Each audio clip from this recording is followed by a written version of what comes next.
Friends, मेरे channel cooking with Urmi में आप सबका स्वागत है। और आज मैं लेके आई हूँ जन्माष्टमी स्पेशल थाली।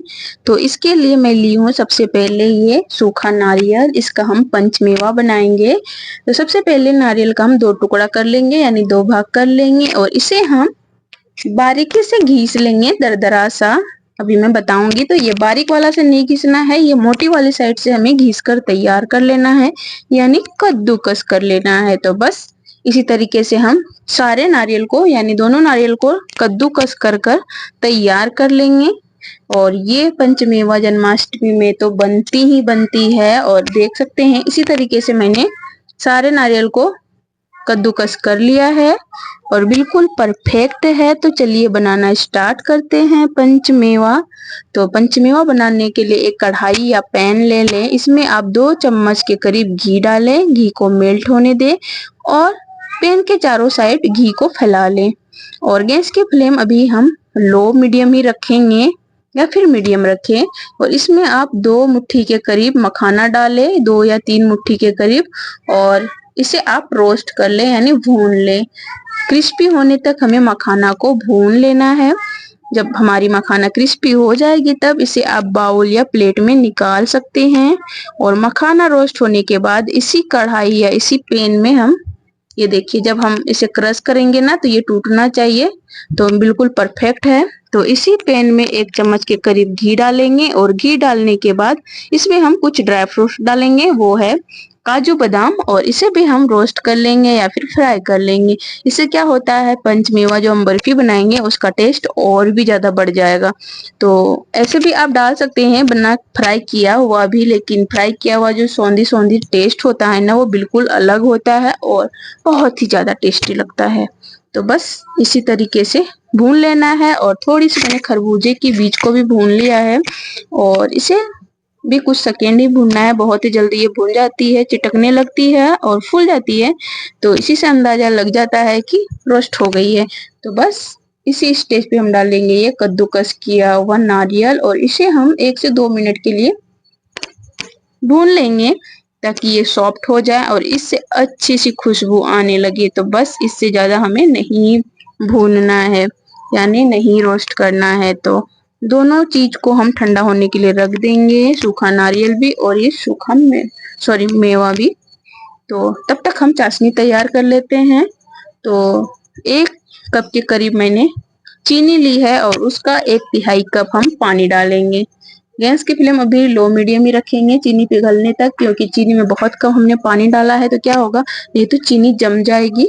तो इसलिए आप अभी चीनी पिघलने तक लो मीडियम कर लें, और जब आपका चीनी पिघल जाएगा तो हाई भी कर सकते हैं जल्दी पकने के लिए। तो बस ऐसे ही आपको चलाते हुए पका लेना है एक अच्छा सा झाग आने तक। मैं बताऊंगी किस स्टेज पे आपको पकाना है, बनाना है, सारी चीजें बताऊंगी। तो बस ऐसे ही चलाते हुए चीनी को पहले पिघला लेना है और चीनी में एक अच्छा सा झाग आ जाएगा, बिल्कुल चीनी जैसा झाग आएगा, ये देखिए दानेदार। तो ये परफेक्ट है। और या फिर आप इसे चेक कर लें।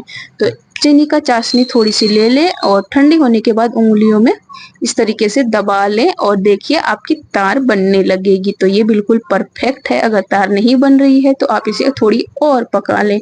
तो बस जो सूखा मेवा था तो उसे हमने दरदरा सा कूट लिया था और ये जो है इसी में हमने मिक्स कर लिया है। और ये देखिए कितना अच्छा तार बन रहा है, बिल्कुल परफेक्ट है। झाग आप देख सकते हैं, झाग देख के भी आप समझ सकते हैं। तो फटाफट से इसमें हम ये डाल लेंगे नारियल, सूखा नारियल और मेवा, और फिर हम इसे मिक्स कर लेंगे फटाफट। जब मिक्स हो जाएगा तो देर नहीं करना है, फटाफट से इसे प्लेट में निकाल लेना है, नहीं तो क्या होगा, आपका कढ़ाई में ही जम जाएगा। फटाफट से इसे मिक्स करना होता है, इस बात का ध्यान रखें। और बिल्कुल भी वेट नहीं करना है मिक्स होने के बाद, नहीं तो कढ़ाई में ही सेट हो जाएगा। तो एक प्लेट में आपको घी लगा लेना है, या फिर पहले ही लगा कर रख ले, या फिर फटाफट से आप लगा लें। और फिर आप ये स्टफिंग तुरंत डाल लें गर्मा गर्म, और डालने के बाद इसे चारों साइड अच्छी तरीके से फैला लें गर्मा गर्म ही, बिल्कुल भी ठंडा होने नहीं देना है, नहीं तो ऐसे का ऐसा ही जम जाएगा। तो बस गर्मा गर्म तुरंत इसे फैला लेना है, चिकना कर लेना है, सेट कर लेना है। और इसे हम 5 मिनट 4 से 5 मिनट हमें इसे सेट होने के लिए रख देना है। फिर आप इसे काट लें चाकू की सहायता से। जिस शेप में काटना चाहते हैं उस शेप में काट सकते हैं, बर्फी या चकोर या फिर लंबा लंबा, जैसे भी आपको काटना पसंद है उस हिसाब से काट लें। तो मैं चकोर काटने वाली हूँ, और इससे ज्यादा ठंडा होने के बाद ठोस हो जाती है और काटने में परेशानी होती है, इसलिए आप इसे पहले ही काट लें, यानी कट लगाकर रख दे, बाद में आप इसका टुकड़ा कर लें।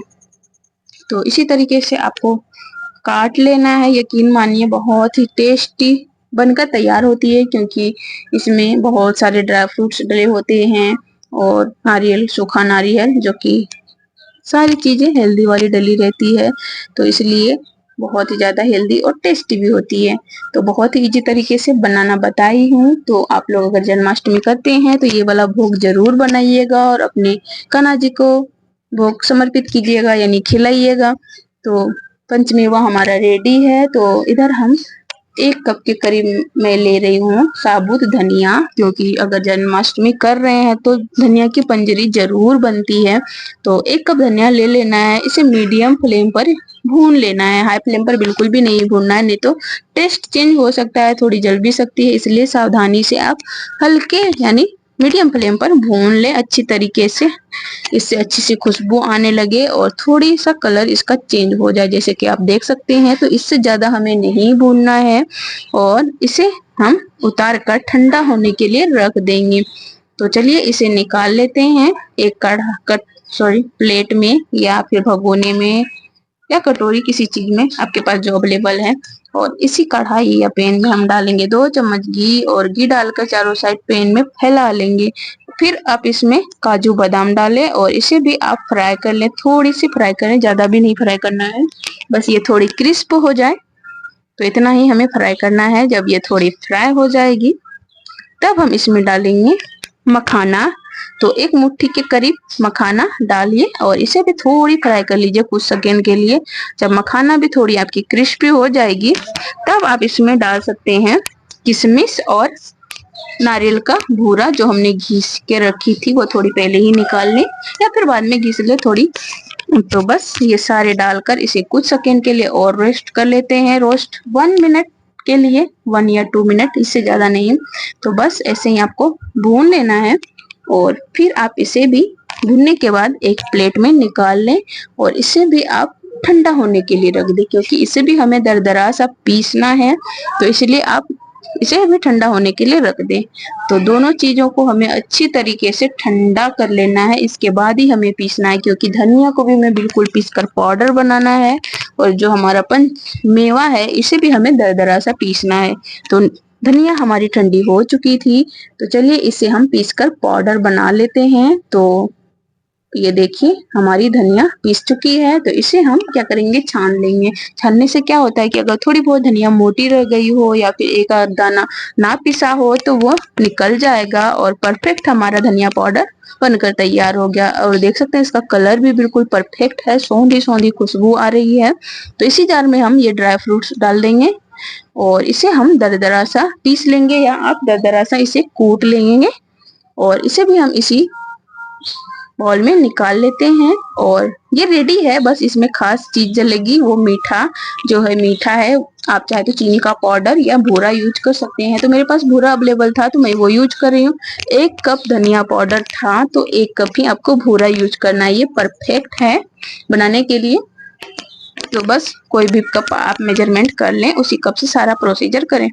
तो बस भूरा डालने के बाद उसे अच्छी तरीके से मिक्स कर लें। अगर थोड़ी बहुत गुठलियां रहेगी भूरा का तो उसे आप दबाकर यानी गुठलियां खत्म कर लें। और ये देखिए बिल्कुल परफेक्ट मिक्स हुई है और बिल्कुल धनिया की पंजरी परफेक्ट बनी है। तो बस रेडी है हमारी पंजरी। बस लेकिन जो भी प्रसाद बनता है भोग के लिए, कान्हा जी के लिए खासकर, तो तुलसी का पत्ता जरूर लगता है। और ये हमारा धनिया की पंजरी भी तैयार है। तो मैंने 2 तरीके का प्रसाद बना लिया है, तो चलिए सर्व कर लेते हैं। तो ये रही हमारी धनिया की पंजरी। तो मैं 5 तरीके का भोग यानी प्रसाद बनाई हूँ। तो फर्स्ट है धनिया की पंजरी और सेकंड है मखाने का खीर। अगर इसकी रेसिपी चाहिए तो मैं लिंक डिस्क्रिप्शन बॉक्स में दे दूंगी और वहां से चेक आउट कर लेना। बहुत ही इजी तरीके से मैंने बनाना बताई है, तो आप बड़ी इजीली बना सकते हैं। और तीसरा जो है मैंने ली है ये पंचामृत, ये भी परफेक्ट है।